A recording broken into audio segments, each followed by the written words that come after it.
dando vitória ao teu povo, que nós lhe pedimos e agradecemos no nome de Jesus. Amém. Muito bem, vamos poder sentar, vamos louvar a Deus. Os hinos da nossa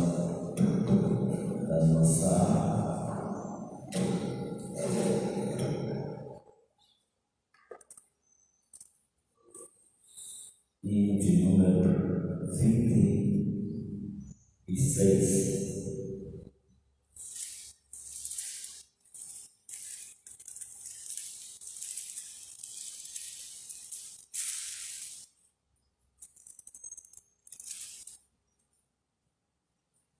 Quão glorioso cristão é pensareis na cidade que não tem igual, onde os muros são de puro jaspe e as ruas de ouro e cristal. Pensa como será glorioso ver-se a triunfar multidão que cantando agora chegará dos que vencem a tribulação. Pensa como será glorioso ver o rio da vida e luz, cujas margens juncadas de lírios são a glória de nosso Jesus. Haverá a perpétua aurora, pois Deus mesmo a iluminar, e o Cordeiro com sua esposa noite e dia resplandecerá. Pensa na celestial melodia que a terra encherá de teu lar, e das harpas a doce harmonia ao passar o Jordão se ouvirá. Mesmo em dores que levam à morte, ser constante, não voltes atrás. Tua herança, tua eterna sorte é Jesus, o fiel verás. Se é glorioso pensar nas grandezas, nos prazeres que acomem aqui, qual será desfrutar as riquezas que esperam os salvos ali, pois encantos do mundo não podem ofuscar essa glória de além. Não almejas viver, oh amigo, nessa formosa Jerusalém. Glória a Deus, bendito é o nome do Senhor. Vamos louvar o hino de número 10.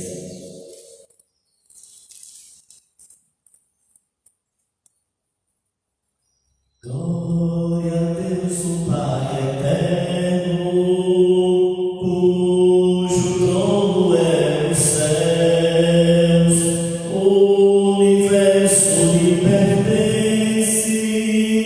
Glória sim ao nosso Deus.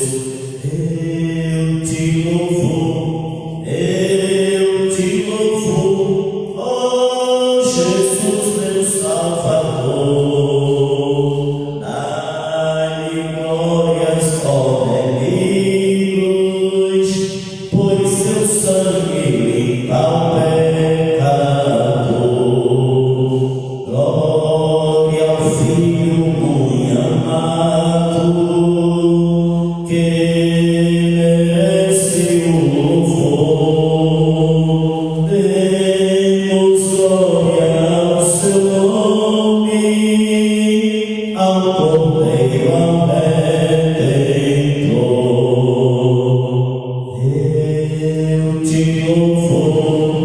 Eu te louvo, ó Jesus, meu Salvador. Dai-lhe glórias, ó Rei.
A tua bênção já chegou.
Amém? Salve a igreja com a paz do Senhor. Agradeço a Deus por essa oportunidade, os seus conselheiros, estar aqui mais uma vez nesse trabalho de consagração. Todos os sábados estamos aqui, adorando o Senhor, junto com a igreja. Aleluia, você é um privilegiado de amanhã, amanhecer, ouvindo a santa palavra do Senhor, os louvores da nossa alma cristã. Deus, Ele não esquece dos seus. A palavra de Deus, ela nos diz, com cuidado e oportunidade, deixar aqui um texto para a igreja meditar, os amados ouvintes da palavra de Deus, do Evangelho de Jesus Cristo, segundo escreveu São Lucas, no capítulo 7, a partir do versículo 11, que nos diz: e aconteceu pouco depois, e ele a cidade chamada Naim, e com ele ia muitos de seus discípulos e uma grande multidão. E quando chegou perto da porta da cidade, eis que levava o defunto, filho único de sua mãe, que era viúva, e com ela ia uma grande multidão da cidade. E vendo-a, o Senhor moveu-se de íntima compaixão por ela e disse: não chores. E chegando-se, tocou o esquife, e os que o levavam pararam, e disse: jovem, eu te digo, levanta. E o defunto assentou-se e começou a falar, e entregou a sua mãe. E de todos se apoderou o temor, e glorificava a Deus, dizendo: um grande profeta se levantou entre nós, e Deus visitou o seu povo. E correu dele esta fama por toda a Judéia e por toda a terra circunvizinha. Bendito seja o santo nome do nosso Senhor e Salvador Jesus Cristo.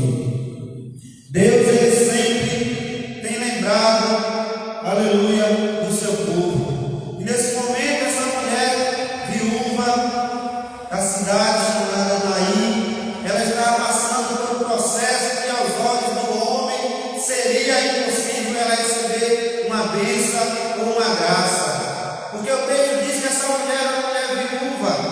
Ela dependia antes do seu esposo, mas seu esposo já havia falecido. E agora ela fica com um jovem ainda, provavelmente ele não tinha alcançado ainda a maturidade para desempenhar a função de provedor da sua casa e sustentar a sua mãe. Glória a Deus. A Bíblia não revela qual as condições dessa mulher financeira, mas o que sabemos é que ela era viúva e tinha um filho para o seu sustento, para que ela o criasse, e quando viesse a crescer, ficar um adulto, ele protegia a sua mãe, tanto na alimentação como na própria humanidade, porque sabemos que a Bíblia diz que o homem é mau, o coração do homem é enganoso, e naquela época as mulheres sofriam perseguições, as mulheres sofriam preconceitos pela classe do homem, mas nós sabemos que quando Jesus ele chega na nossa vida, ele chega primeiro, ele traz de volta o que se há perdido e faz uma nova renovação na nossa vida.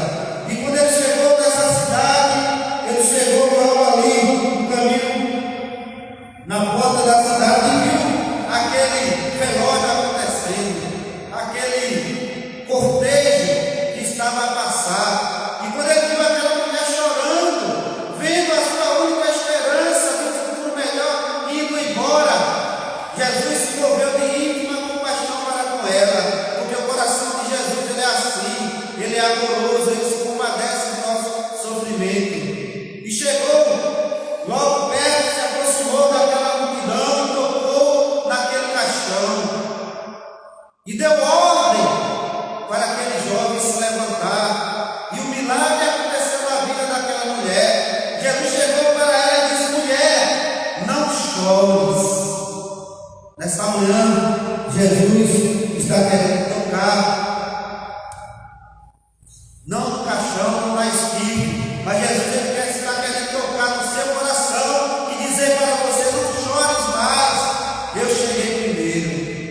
Louvado seja o santo nome de Jesus.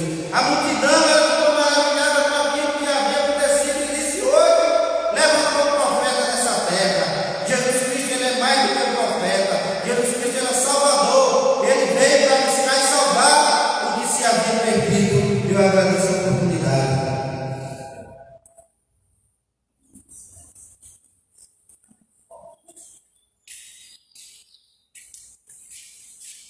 Glória a Deus. Saúde da igreja, da paz do Senhor. Estamos felizes, irmãos, por mais uma oportunidade que Deus tem nos dado para estarmos aqui na sua santa presença nesse trabalho. Consagração, às vezes fica só o desejo de vir e não chegamos. Mas o desejo sem a ação, ela é inútil. Verdade. É uma verdade, eu aprendi isso. Que o desejo sem a ação, ela não funciona. Porque eu tenho certeza que muitas vezes nós desejamos estar aqui às 5 horas da manhã orando, mas não tomamos a iniciativa de se levantar para chegar aqui, porque vem o cansaço, nós entendemos. Mas quando você toma uma decisão, uma atitude, bota ali o despertador, se levanta e chega aqui, aleluia, Deus ele honra a situação, a sua atitude, a sua fé, porque só desejar não vai acontecer nada. Mas quando você chega aqui e ora, aleluia, algo acontece na sua vida e na vida daquele que você está intercedendo. Porque a oração ela tem que ser com um propósito, para uma grande causa. Não ore por coisa pequena, porque a coisa pequena é coisa natural, e você pode fazer. Mas quando vem algo sobrenatural, impossível, aí nós abrimos a nossa boca, dobramos o nosso joelho, oramos, aí Deus ele faz. Glória a Deus. E foi assim que aconteceu com o rei chamado Ezequias, o qual está escrito em 2 textos da Bíblia, em Crônicas e também no livro de Isaías, capítulo de número 38. A Bíblia vai dizer que, no versículo 1 em diante, diz: naqueles dias Ezequias adoeceu de uma enfermidade mortal, e veio a ele Isaías, filho de Amós, o profeta, e lhe disse: assim diz o Senhor, põe em ordem a tua casa, porque morrerás e não viverás. Então virou Ezequias o rosto para a parede e orou ao Senhor e disse: ah, Senhor, lembra-te, peço-te, de que andei diante de ti em verdade com o coração perfeito, e fiz o que era reto aos teus olhos, e chorou Ezequias muitíssimo. Então veio a palavra do Senhor a Isaías, dizendo: vai e diz a Ezequias: assim diz o Senhor, o Deus de Davi, teu pai, ouvi a tua oração e vi as tuas lágrimas. Eis que acrescentarei aos teus dias 15 anos. Aleluia, glória a Deus. Ezequias era um rei que ele foi diferente de muitos dos reis, porque se nós formos vermos os reis após o rei Davi, todos transgrediram os mandamentos de Deus, se voltaram para a idolatria, a prostituição espiritual. Mas Ezequias, ele restituiu a Páscoa, a adoração do templo, o sacrifício ao Senhor, mas mesmo assim andando ré e fazendo aquilo que agradava a Deus, não foi suficiente, aleluia, para que ele passasse toda a vida dele sem uma provação. Porque às vezes nós pensamos que por nós sermos crentes, aleluia, não estamos sujeitos à provação, mas eu quero dizer que mesmo nós sermos fiéis a Deus, vem a provação, vem a luta, vem a escassez de pão, as portas muitas vezes se fecham, mas é no momento de dificuldade que nós dobramos o nosso joelho, colocamos o rosto na parede e Deus ouve a nossa oração. Aí o profeta aparece e diz: olha, põe em ordem a tua casa, porque morrerás. Que palavra dura! Porque quando nós estamos precisando de pão, de alimento, oramos a Deus esperando que nossos armários esteja cheio. Quando estamos com a carteira profissional há muitos anos na assinatura, e quando dobramos o nosso joelho para orar, a gente espera a ligação: olha, o teu currículo aqui chegou e vem embora, porque o emprego, aleluia, já está nas tuas mãos. Quando a gente está enfermo, que chega no médico, a gente acha que quando tomar aquele medicamento vai sarar, vai curar. Mas quando a gente está com a enfermidade, na situação, na causa deste rei, e quando o profeta chega, a gente espera. Eu creio que ele ali esperou, meu presbítero, que o profeta profetizasse e ali a sua enfermidade sarasse. Mas não, a palavra foi palavra de morte. Põe em ordem a tua casa, porque tu não viverás, morrerás. Mas esse rei, a Bíblia diz que ele fez tudo que agradava a Deus. E quando o profeta ele diz: põe em ordem a tua casa, ele não estava querendo dizer que a vida dele estava fora da vontade de Deus, ele estava em pecado. Por minha morte na vida dele, Deus estava falando com ele: olha, põe em ordem a tua casa, organiza a tua casa, para que quando tu morrer venha haver um sucessor. Prepara os teus filhos, prepara a tua esposa, para que venha da mesma forma que tu reinasse, o teu filho, aquele que irá receber o cetro, a autoridade de rei, venha reinar da mesma forma. Organiza a situação, porque tu vai morrer. Mas ele não. A Bíblia diz que ele não aceitou aquela situação, porque mesmo sendo decreto de Deus, ele não se acomodou com aquela causa, porque muitas vezes a gente está passando por uma luta, por uma dificuldade, e a gente se acomoda, a gente aceita aquela situação. Eu vou morrer, não tem mais jeito, esta é a vontade de Deus para mim, eu nasci assim, eu vou morrer assim. Mas eu quero te dizer, quando tu abrir a tua boca, não por exaltação, não por murmuração, não reclamando a Deus pela situação,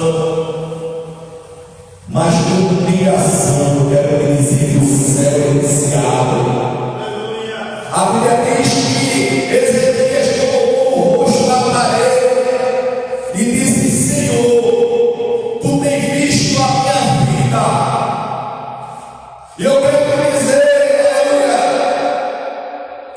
nesta manhã, nesse trabalho de consagração, alguém que está ouvindo esta palavra, quando tu ora e conversa com Deus, aleluia, o que é que tu tem apresentado ao Senhor? Será que a tua vida tem agradado a Deus ao ponto de tu dizer, Senhor, tu tem visto a minha vida?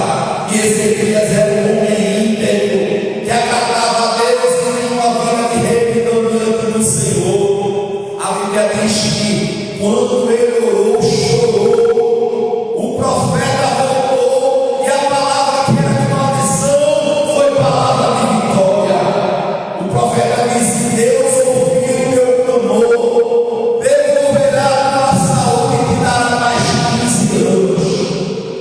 E aconteceu algo sobrenatural. O relógio de Acais voltou 10 graus.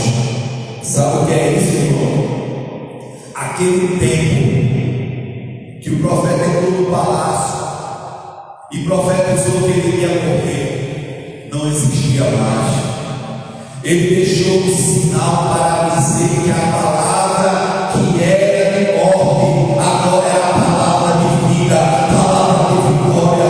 Eu quero lhe dizer esta manhã que aquilo que estava perdido, se alguém lançou a palavra, dizendo que a tua vida não tinha mais jeito, que tu não ia prosperar, eu quero lhe dizer na boca de Deus, nesta manhã para a tua vida, que a palavra é de vitória e vai acontecer um milagre na tua vida, em nome de Jesus.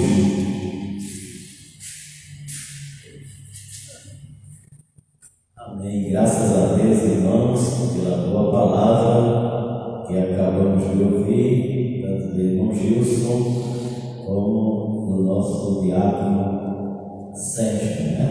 O irmão Gilson trouxe uma palavra sobre a viúva de Naim, que perdeu tudo aquilo que tinha, que era o seu filho, já tinha perdido a esposa, perdeu também o marido. E Jesus chegou e restituiu tudo aquilo que ela perdeu, que foi o seu filho, trouxe de volta. Como também a mensagem do Sérgio sobre o rei Ezequias, que recebeu uma palavra difícil, né? Uma palavra de morte, mas pela sua obrigação de buscar o Senhor e falar com o Senhor a sinceridade, Deus manda o profeta voltar e retroceder o tempo, porque a palavra de Deus ela não volta mais o tempo, ele faz com que o tempo volte, e ele restituiu a saúde de Ezequias. Glória a Deus. Também queremos deixar aqui uma palavra, pedimos vamos ficar em pé, fazer a leitura da consagração. Vamos ler o livro de Salmo, Salmo 1, versículo do 1 ao 6, que diz assim: Bem-aventurado o varão que não anda segundo o conselho dos ímpios, nem se detém no caminho dos pecadores, nem se assenta na roda dos escarnecedores. Antes tem o seu prazer na lei do Senhor, e na sua lei medita de dia e de noite. Pois será como uma árvore plantada junto a ribeiros de águas, a qual dá o seu fruto na estação própria, e cujas folhas não caem, e tudo quanto fizer prosperará. Não são assim os ímpios, mas são como a moinha que o vento espalha. Pelo que os ímpios não subsistirão no juízo, nem os pecadores na congregação dos justos. Porque o Senhor conhece o caminho dos justos, mas o caminho dos ímpios perecerá. Amém? Vamos orar. Nessa oração apresentar o pastor presidente, José Alves, pastor setorial, professor Correia, coordenador Jean Carlos, apresentar também a esposa, a irmã Helena, que está cirurgiada, para Jesus restaurar a sua saúde. Orar também pelos demais, por essa igreja, para Jesus continuar dando vitória. Querido amado, eterno Deus, Pai Todo-Poderoso, graças damos a Ti por esta leitura livre, nesse instante, aplica no nosso coração. Te apresentamos nosso pastor presidente, Ailton José Alves, nosso pastor setorial, pastor Sérgio Correia, coordenador, evangelista Jean Carlos, sua esposa, da saúde, ajuda esta congregação aqui em Ortegada, abençoe os teus filhos, teus servos, território da tua igreja. Essas bênçãos nós te pedimos e lhe agradecemos no nome de Jesus. Amém. Precisávamos trazer uma rápida reflexão da palavra do Senhor aqui no livro do Salmo de número 1. O Salmo primeiro, que ele fala sobre a bem-aventurança, no versículo 1, daqueles que não andam no conselho dos ímpios e nem se detém no caminho dos pecadores e nem se assenta na roda dos escarnecedores. Interessante que ele pontua que é bem-aventurado, quer dizer, bem feliz, aquele que está separado de tais pessoas como essas. Fala primeiro do ímpio. O que é o ímpio? O ímpio é todo aquele que se esquece de Deus e não fala nada a respeito de Deus e nem conduz ninguém à presença do Senhor, nada que diz de respeito à lei de Deus. Então, o ímpio é aquele que se afasta totalmente do Senhor. Então, bem-aventurado é o varão, é o homem, é a mulher que não anda segundo os conselhos dos ímpios, porque os conselhos deles são todos os conselhos que afastam, que distanciam o homem da presença do Senhor, da presença de Deus. Mas ele ainda diz assim: bem-aventurado aquele que não anda no caminho dos pecadores. O caminho, ou seja, aquele que anda, que prossegue no pecado, que vive uma vida sem, uma vida desequilibrada, uma vida sem equilíbrio. Não é isso? Ele diz assim: bem-aventurado aquele que não anda segundo o conselho dos ímpios, nem se detém, ou aquele que não para no caminho dos pecadores. É bem-aventurado aquele que não anda, ou não se detém, não para no caminho dos pecadores, que anda no pecado. Irmão? O pecado, ele é aquele que separa o homem de Deus. Não é isso? O pecado, ele é terrível. O pecado, ele entra lá no início da história da raça humana. Não é isso? O pecado, ele vem da desobediência ao próprio Deus. Quando aquela serpente, usada pelo inimigo, ela vem saboteadamente de uma forma bem maliciosa, e ela sussurra no ouvido daquela mulher, que era justamente a Eva, e dizendo que, perguntando a ela o que haveria se comesse daquele fruto, não é? E justamente foi o que aconteceu. Ele induziu aquela mulher a comer daquele fruto que Deus disse que não comesse, porque Deus sabia que ia trazer um grande prejuízo. Então observe que aquela serpente, ela induz, não é? Ela traz uma palavra de enganamento, uma palavra enganosa, e justamente engana aquela mulher, e aquela mulher, ela cai na cilada da serpente. Então, quando Deus diz assim: bem-aventurado o varão que não anda segundo o conselho dos ímpios, nem se detém no caminho dos pecadores, é justamente para não cair na tentação, para não cair no pecado, não é? Porque o povo de Deus é um povo separado, não é? O pecado, quando a Bíblia fala de santidade, fala de separação de pecado, não é? Quando eu e você, nós queremos ter uma vida de santidade, a gente se afasta do pecado.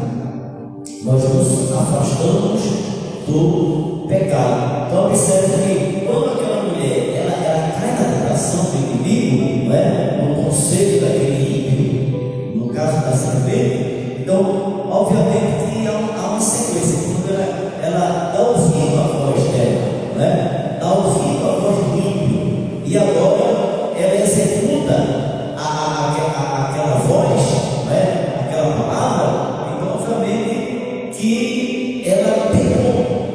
Quando ela peca, ela viu que estava nua, entrou a nudez e dá ao seu marido e ele faz a mesma coisa. Não é isso? Então deve ouvir a voz do ímpio. E observe que o pecado, ele tem a sua consequência. O pecado, ele traz a sua consequência.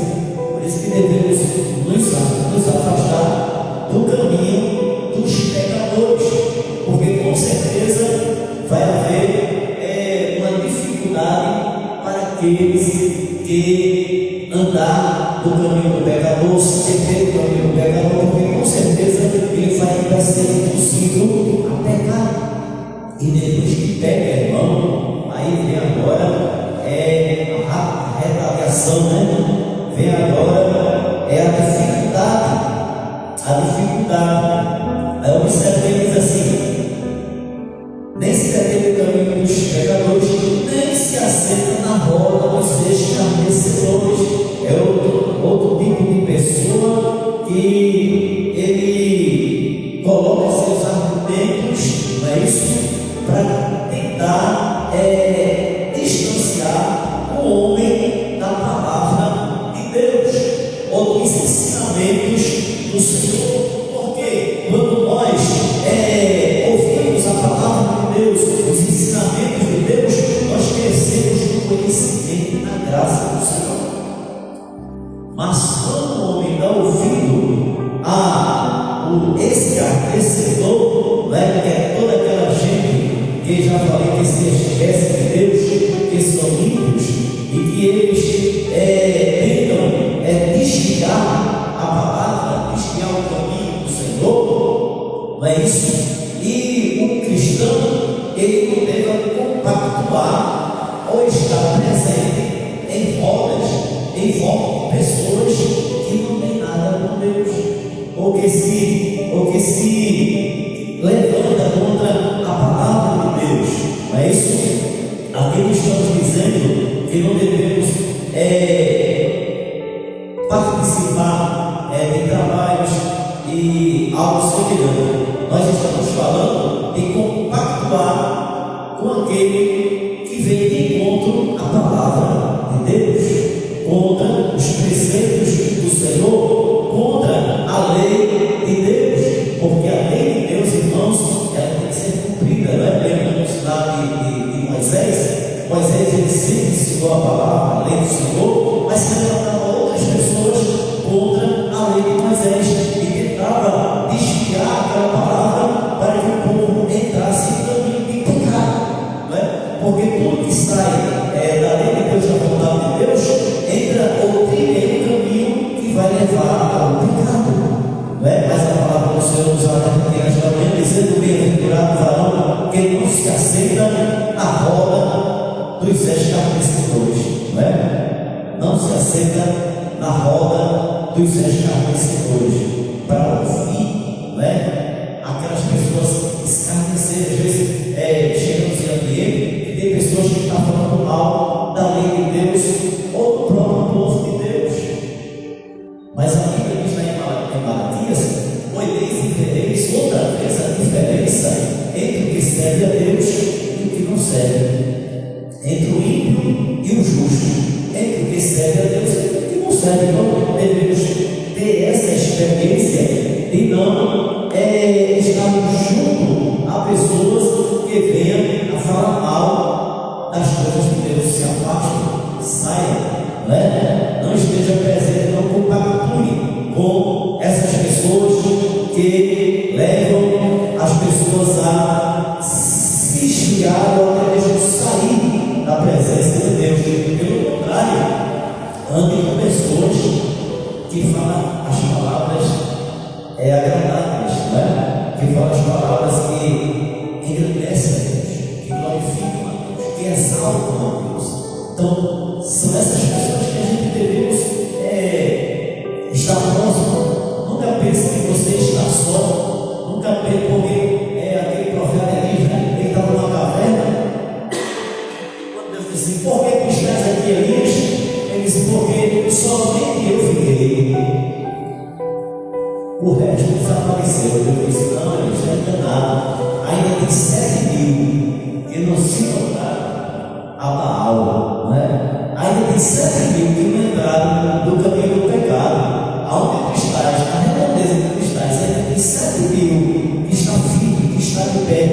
Então Deus tem reservado, sempre tem guardado e protegido aqueles que têm compromisso com eles, e eles permanecem firmes, permanecem de pé, honrando e adorando ao Senhor, o nosso Deus. Então, bem-aventurado o varão que não anda no conselho dos ímpios, nem se detém no caminho dos pecadores, nem se assenta na roda dos escarnecedores. Antes, agora no versículo 2 ele diz assim: antes tem o seu prazer na lei do Senhor, e na sua lei medita de dia e de noite. Aleluia. Veja a diferença agora, irmão. O homem que teme a Deus, que confia no Senhor, ele medita na sua lei de dia e de noite. Ele está sempre meditando.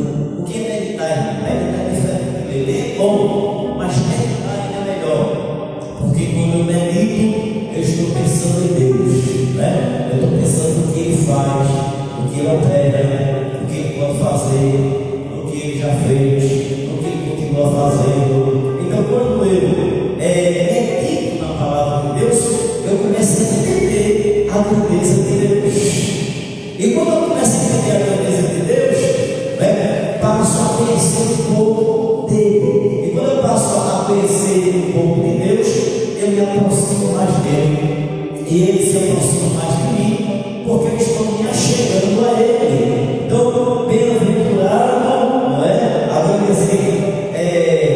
Agora ele diz assim, mas antes ele tem o prazer da lei do Senhor. Ele nem compactua com os ímpios, ele se afasta da impiedade, e agora tem o prazer na lei do Senhor, e na sua lei medita de dia e de noite. Não tem espaço para coisa ruim, não tem espaço para coisas banais, coisas que não agradam a Deus.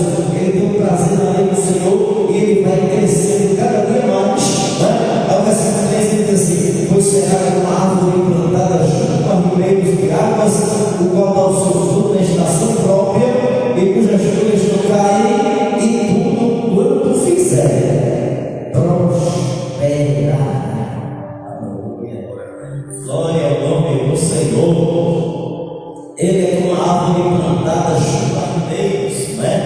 O que é uma árvore plantada junto a ribeiro? Uma árvore plantada junto ao ribeiro, as raízes dela topam lá nas águas, não é isso? E as suas folhas, elas permanecem verdes, não é? Todos aí que vê o sol, que vê o calor, mas as suas raízes estão lá no ribeiro, não é isso? Então, quando eu e você meditamos na palavra de Deus, nós crescemos no conhecimento da graça, aí que vem a luta, a provação, dificuldades, mas as nossas raízes estão no Deus Todo-Poderoso. Aleluia! Glória ao nome do Senhor. Ele aconteça o que acontecer, mas as minhas raízes, elas estão em Deus, elas estão no Senhor. Aleluia! As suas folhas permanecem verdes e dá o seu fruto na estação própria, né? Ele ou ela está sempre dando fruto. Isso significa que alguém se alimenta, né, dos seus frutos, não é? Porque alguém está observando a sua vida, alguém está observando o seu viver, alguém escuta o que você fala, alguém imita algumas coisas que você faz, porque você faz tudo aquilo que agrada a Deus. Então você passa a trazer o fruto que venha trazer alimento para outras pessoas, que ela possa participar das coisas de Deus também. Não é isso? Então, ele é como uma árvore plantada junto a ribeiros de água, que dá o seu fruto na estação própria. Glória a Deus.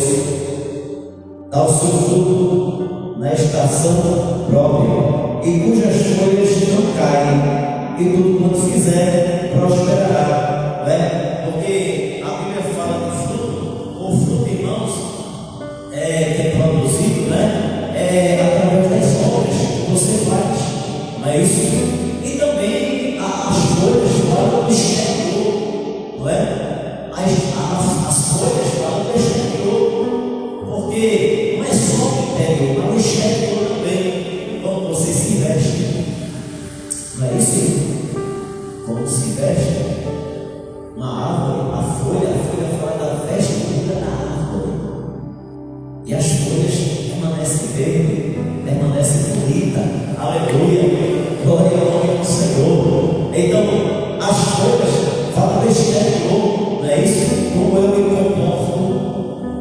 aonde eu chego, aonde eu entro, aonde eu saio.